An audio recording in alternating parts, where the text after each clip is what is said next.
Hi friends, welcome to my channel.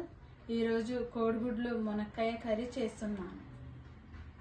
కర్రీకి కావాల్సినవి కోడిగుడ్లు, ఉల్లిపాయలు, టమాటాలు, పచ్చిమిర్చి, మునక్కాయలు, చింతపండు, ఆయిల్, కారం, పసుపు, సాల్ట్.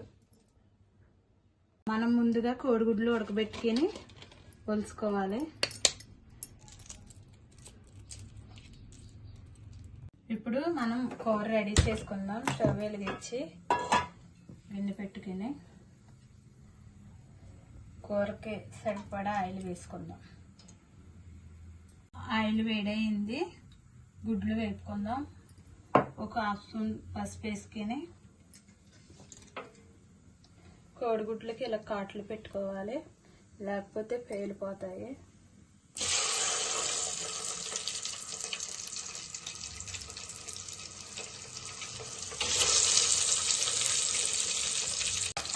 గుడ్లకి వేపుకోవాలి.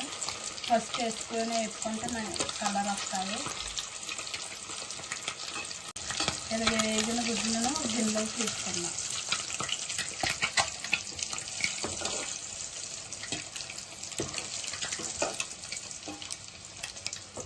అదే ఆయిల్లో మనం కట్ చేసి పెట్టుకున్న పచ్చిమిర్చి, ఉల్లిపాయ ముక్కలు వేసుకుందాం.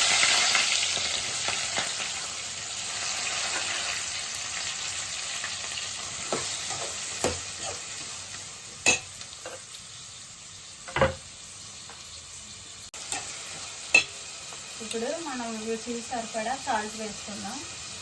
సాల్ట్ వేసుకుంటే ఉల్లిపాయలు తొందరగా మగ్గుతాయి.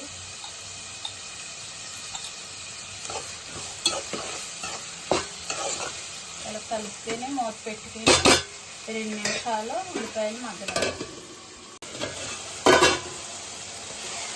ఉల్లిపాయలు అయితే ఇలా మగ్గిని మనం కట్ చేసి పెట్టుకున్న టమాటా ముక్కలు కూడా వేసుకుందాం. కూడా 2 నిమిషాల్లో మగ్గనిద్దాం. ఇలా మగ్గిన టమాటా ఉల్లిపాయలు మనం నీట్గా కడుక్కొని కట్ చేసుకున్న మునక్కాయ ముక్కలు వేసుకుందాం. ఇవి కూడా 1 నిమిషం మగ్గనిద్దాం.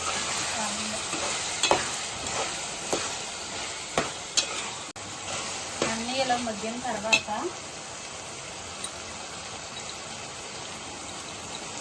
కూరకు తగ్గట్టు కారం వేసుకుందాం. నేను సాల్ట్ పసుపు ముందుగానే వేసాను కాబట్టి కారం వేసుకుని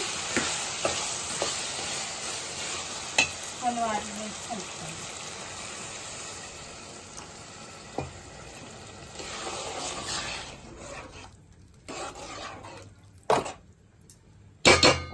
ఇప్పుడు మనం వేపుకున్న గుడ్లు వేసుకున్నాం.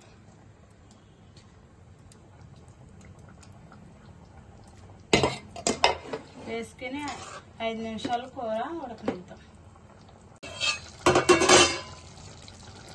కూర ఇలా దగ్గరికి ఉడికిన తర్వాత మనం చింతపండు పులుసు వేసుకుందాం.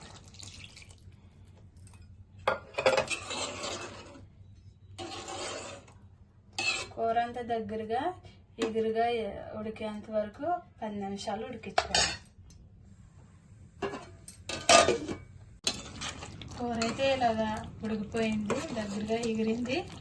సాల్ట్ సరిపోయిందో లేదో చూసుకుందాం.